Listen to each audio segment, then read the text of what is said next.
Ground Zero, un lieu gravé à jamais dans les mémoires. Un lieu où les Américains assistèrent impuissants aux événements tragiques du 11 septembre, c'était il y a 9 ans. L'attaque terroriste la plus meurtrière de l'histoire des États-Unis, près de 3000 morts. New York traumatisé veut effacer le trou béant laissé par l'effondrement du World Trade Center. La Tour de la Liberté ainsi qu'un mémorial dédié aux victimes s'élèveront bientôt sur ce lieu symbolique. Lou Paben est ouvrier en bâtiment. Il a participé aux opérations de nettoyage après le 11 septembre. Il se souvient de ce paysage apocalyptique qu'il a photographié. Et il garde en mémoire l'évacuation des gravats, un travail long et éprouvant. À chaque fois qu'on dégageait une poutre, il y avait une grosse couche de poussière qui tombait. Et sous cette poussière, on trouvait souvent des morceaux de corps, des restes humains. Pour moi, ce site est sacré, on ne doit pas oublier ce qu'il s'y est passé. Ne jamais oublier les victimes de la pire attaque depuis Pearl Harbor. Mais aujourd'hui, un débat divise l'opinion publique. Il porte sur le projet de construction d'un énorme complexe islamique à 2 pas de Ground Zero. Un projet à l'initiative d'un imam modéré new-yorkais qui souhaite promouvoir le dialogue interreligieux. Ce projet divise aussi bien les Américains que les familles des victimes. Judith Trace a perdu son fils Josh le jour du 11 septembre. Il travaillait au 102e étage de la tour nord. Judith est contre la construction d'une mosquée près de Ground Zero, car pour elle, ce site est sacré. Elle dit ne rien avoir contre les musulmans, mais elle n'oublie pas que les terroristes d'Al-Qaïda qui ont tué son fils étaient des islamistes radicaux. Je comprends la liberté religieuse, je suis pour les droits constitutionnels. Mais je me souviens aussi de ce qu'avait dit le pape Jean-Paul II quand des nonnes carmélites avaient eu le projet de construire un couvent dans le camp nazi d'Auschwitz. Il avait dit « Un projet qui semble être bon peut malgré tout être mal. Ce n'est pas un endroit approprié. » Les nonnes ont compris. Elles n'ont pas construit de couvent à Auschwitz. Le pape pensait que toutes les bonnes idées n'étaient pas bonnes à prendre, et il avait raison. Je ne suis pas islamophobe. Il n'y a aucune haine vis-à-vis des musulmans dans mes propos. Ce que je veux dire, c'est que c'est un lieu inapproprié pour une mosquée, mais aussi pour une église ou une synagogue. Nous sommes au cœur de Manhattan, au 4551 Park Place, devant le bâtiment qui doit accueillir le futur complexe islamique. Il est situé à seulement 300 mètres de Ground Zero. L'immeuble a été endommagé le 11 septembre. Le projet, évalué à 100 millions de dollars, prévoit la construction d'un immeuble de 13 étages, comprenant notamment une mosquée et un auditorium. Des manifestations pacifistes ont lieu régulièrement devant le bâtiment, mais les autorités craignent un regain de violence contre les musulmans. Cette inquiétude est partagée par une poignée de familles des victimes du 11 septembre. Elles appellent les différentes communautés au dialogue et non à la haine ou à la vengeance.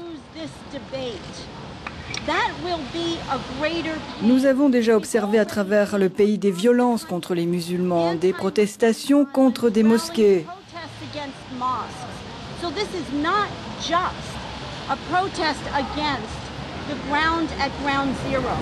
Talat Mdami est musulmane, elle a perdu son fils de 23 ans le 11 septembre et elle est préoccupée par la montée d'un mouvement anti-islam. Je suis en colère, je suis outrée, mais je ne suis pas surprise par ce qui arrive.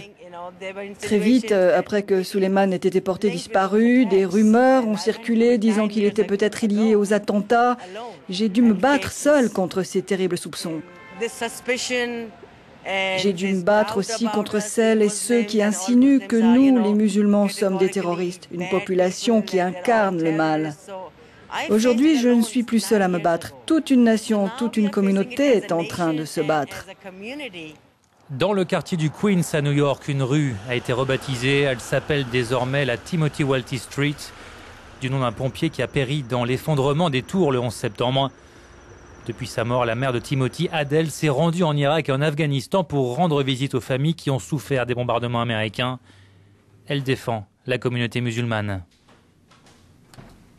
Il y a des musulmans modérés qui n'ont pas de vision extrémiste, qui ne prônent pas la violence.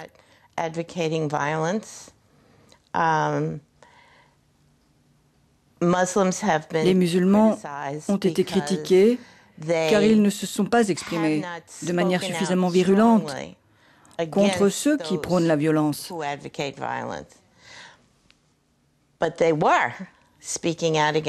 Ils ont déclaré qu'ils étaient contre le terrorisme, mais personne ne les a écoutés. L'imam Faisal s'est prononcé contre la violence bien avant le 11 septembre 2001. L'imam Faisal est l'un des imams les plus écoutés aux États-Unis. C'est pour ça qu'il a été choisi pour être le porte-parole de notre pays dans les pays musulmans. Et pourtant, aujourd'hui, il est critiqué. Faisal Abdul Raouf, voilà l'imam qui est à l'origine du projet de construction d'un complexe islamique près de Ground Zero. Considéré comme un modéré par certains, il est aussi critiqué par une partie de l'opinion publique américaine qui lui reproche son absence alors que le débat sur la mosquée ne cessait de s'envenimer. Ses détracteurs l'accusent aussi de ne pas avoir écarté la possibilité de financement étranger pour la construction du complexe.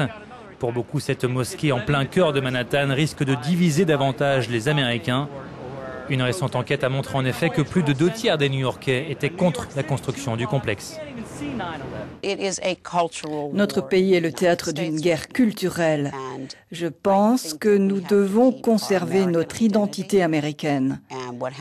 Ce qui s'est passé le 11 septembre 2001 était une tragédie américaine unique. Mais on n'a pas besoin de cette provocation. Il y a suffisamment de colère. Une nouvelle provocation ne ferait que diviser davantage notre société. À mon sens, ce qu'ils font ici en construisant cette mosquée, c'est diviser les Américains.